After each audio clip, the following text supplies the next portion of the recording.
Hi, I'm Mike Troy, Editor-in-Chief of Retail Leader. I'm here at the FMI Midwinter Executive Conference in Scottsdale, Arizona.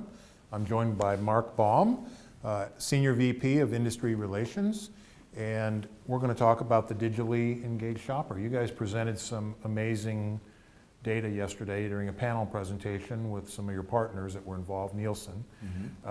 Let's just start there. Talk a little bit about how that partnership came about and the research that you've done, that you unveiled yesterday, and then we can kind of get into a little bit about where that's going next. Sure, I'd be happy to. Well, first, let me say it's nice to be here talking with you. And this is a really important part of our strategic plank at FMI right now. The partnership with Nielsen, another highly valued partnership, really grew out of a need. There is a growing need and maybe an urgent need in the industry to better understand this new era of connected commerce and the digitally engaged food shopper and how retailers are going to be able to provide solutions to those shoppers. It's grown from sort of a very sort of slow start. The food industry, the food retail industry, did not have the kind of pickup in the marketplace that, say, other industries did from an e-commerce standpoint early on.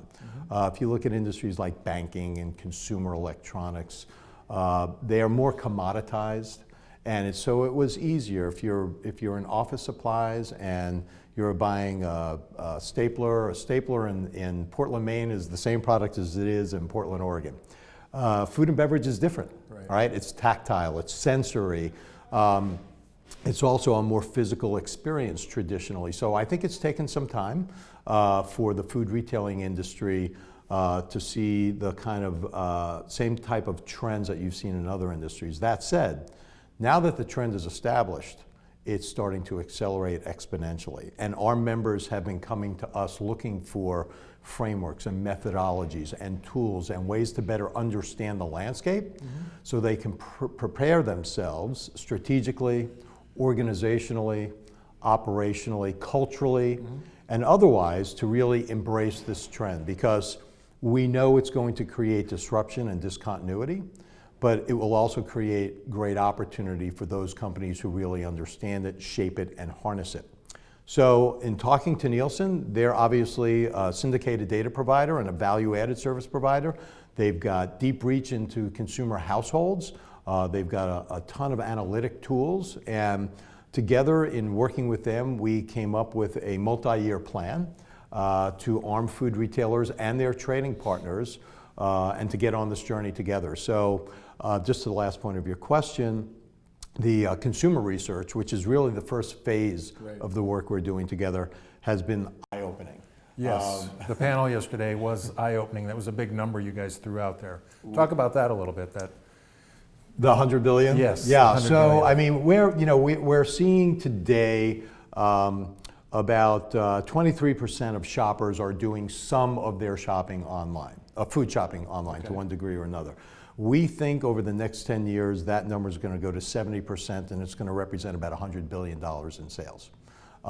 That's a significant number. I don't want to overstate it. I saw some wide-eyed retailers in the audience out there yesterday, but it's an important number, and you have to understand it's going to hit this inflection point where it's only going to get larger and larger as the demographics continue to shift. That said, today we're probably in an 80-20 rule situation, but the 80% are those who still have a more traditional shopping experience. So it means that there's time to start doing the kind of piloting and experimenting with a variety of ways, both in terms of the assortment and the curation of those options for consumers, as well as the delivery mechanism so that you can get to that last mile, whether it's click and collect for store pickup or household or otherwise. So we've got a ways to go. I feel like we're in a little bit of a golden age of experimentation, though, because you are seeing all of these things going on with people testing click and collect, home delivery, all manner of ways to serve shoppers. And it kind of feeds into the next point that you guys made in that panel, and it's part of the study, is the migration of the center store to online, which then sort of speaks to the new opportunities you said around the perimeter you can redeploy labor to those different areas, and so there's a lot of change that's getting ready to happen. Yeah, so what we call the physical plant, right? The store is undergoing this sort of metamorphosis at this point in time. We do think center store categories are probably the low-hanging fruit for digital offerings. They tend to be repeat purchase items, they tend to be well-known items, they tend to be shelf-stable items and the like. So they're probably the ones that are going to get the most pickup initially, and that has consequences. So while we're thinking about how we migrate center store items to online, retailers are also making significant investments around the perimeter, because that's where a lot of the physical in-store excitement is going to be. So let me just pause and remind everybody that optimizing both your physical and digital assets is really the way you ought to be thinking about this. We don't want to throw the baby out with the bathwater. I've never seen a disruption with a new technology or entrant into the marketplace that completely displaces that existing marketplace.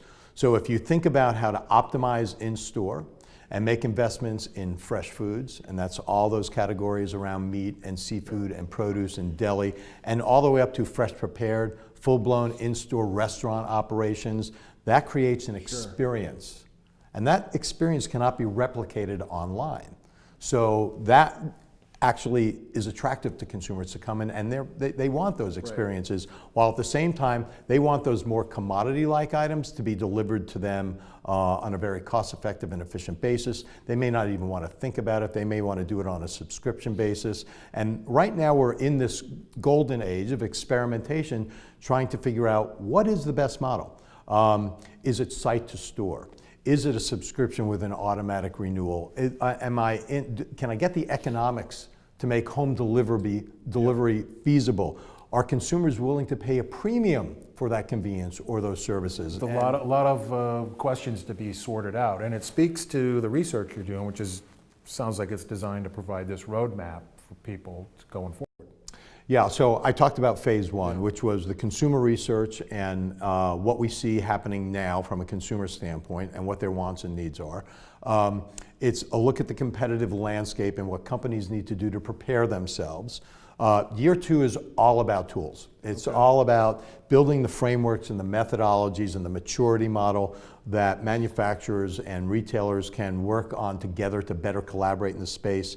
I might add, actually, as early as today, we have launched a website. It is live. It does contain a self-diagnostic. This self-diagnostic tool will allow retailers to see where they are along the continuum from just getting started to a very, very mature, all the way to bright, full-blown digital strategy, and integrated with their suppliers. And let me just say, year three is all about sort of this relentless quest for continuous improvement. So we're going to be benchmarking progress.